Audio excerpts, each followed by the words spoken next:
अस्सलाम वालेकुम सामीन हज़रात, मेरी तरफ तबिया फाउंडेशन है सारे दोस्तों की बहुत बहुत सलाम अलैकुम। ख़ास करके रिजवान शाह साहब तो मेरे उस्ताद मोहतरम जनाब अकीम बाबा नाईम हैदर साहब की मेरी तरफ बहुत बहुत सलाम अलैकुम। तो इस वेले मेरे नाल जनाब अली हकीम परवेज़ साहब मौजूद हैं। असा एक जरा सी बूटी ने उसे तारफ़ कराने वास्ते आए हैं, तो हूँ उसने मतलब जरा सी ने मैं बयान करना है। जनाब अली हकीम परवेज़ साहब ये वीडियो बना सन तो मैं दसना ये बूटी जी है। अस्सलाम वालेकुम दोस्तों, यह एक बैल है जिसकी पलाउन आखने। ये पलाउन एक ऐसी बैल है कि ये बहुत सारी बीमारियां भी कम कर रही हैं, कुछ तजात भी इसने बनने बहुत अच्छी किस्म है। खास करके जोड़े फोड़े नी फटने जोड़े ना जिसम ने अपर फोड़े जोड़े होने जैसे नसूक टाइप होने, कुछ ऐसे फोड़े होने जो कैंसर टाइप होने जो नी फटने उन्होंने वास्ते इसने पलटस लाया जाना और वो जोड़े फोड़े फटी जाने। गिल्टियाँ जड़ियाँ होनियां जिसम ने अपर जी होनियां उन्होंने वास्ते ये पलाउन है। पलाउन का जिक्र कम बेश जी सन्यासियों की किताबों उसने जो जिक्र मौजूद है। इसनी बैल की खास गल है कि ये जिस दरख्त पर होना ना, ये दरख्त की शक्ल ही जी है इसकी सबज रंगनी जी है ना, ये होनी है बैल जोड़े ना होनी है ना तना जो उसने इस तरह ना आए ये सबज होनी है सारी। ये जिस दरख्त पर होनी खास कर बैरी पर किकर पर करी पर जरा ये होनी है बैल होनी है इस पलाउन आखने।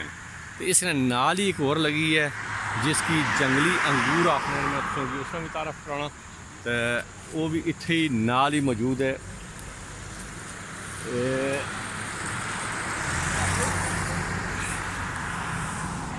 यह जंगली अंगूर है, इसलिए पक्के तैयार होया बहुत खास है। साढ़े अपनी ज़बान ही इस जंगली अंगूर भी आखने गिद्दड़ दाख भी आखने, लेकिन आम हालत जरा इसकी जंगली अंगूर ही गिनिया जाना। इसना पत्ता भी सुनी दसने जरा नहीं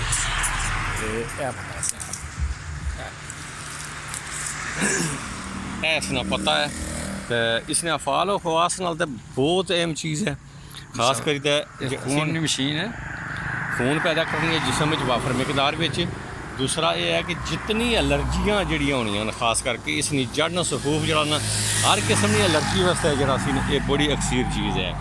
तो ये जड़ी है ना आम जंगल अजकल इस तैयार है। इसका फल वैसे कच्चा हुआ तो सबज फल होना, सबज फल भी थकदा उसी है। इसका पत्ता जरा सी ना ये हर तने नाल इसने त्रै होने पत्ते ने पत्ती सै पत्ती भी इसी आखते हैं।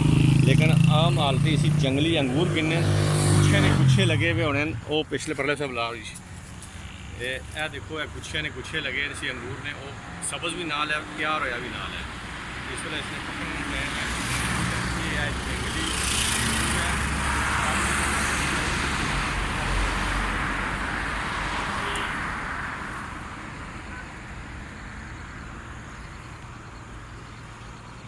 याद करो।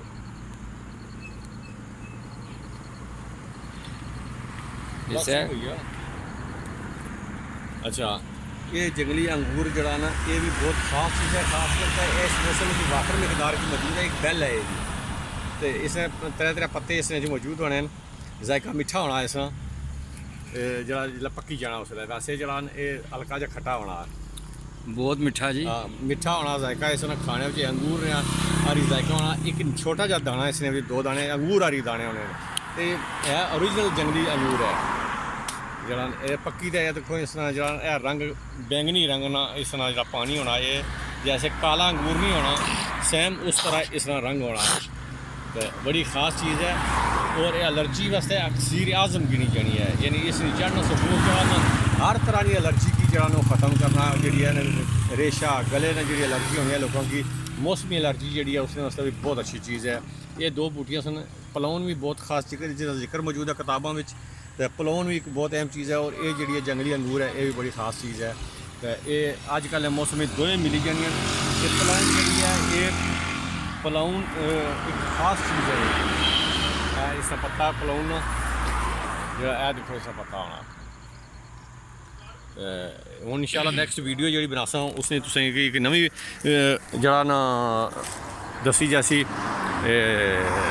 कोई बूटी उसने मतलब जिक्र किया जासी तो ये खास करके इन चीज़ों ने अजकल मौसम एंड पर जाना पाया तो मैं क्या जी कोई चीज़ा लोग लोने रहने खास करके ये चीज़ा कम बेशी लोगों की मिलनियां तो ये उसने एक वीडियो जी मैं शूट करा मेरी तरफों सारे दोस्तों की बहुत बहुत अस्सलाम वालेकुम व रहमतुल्लाह व बरकातुहू।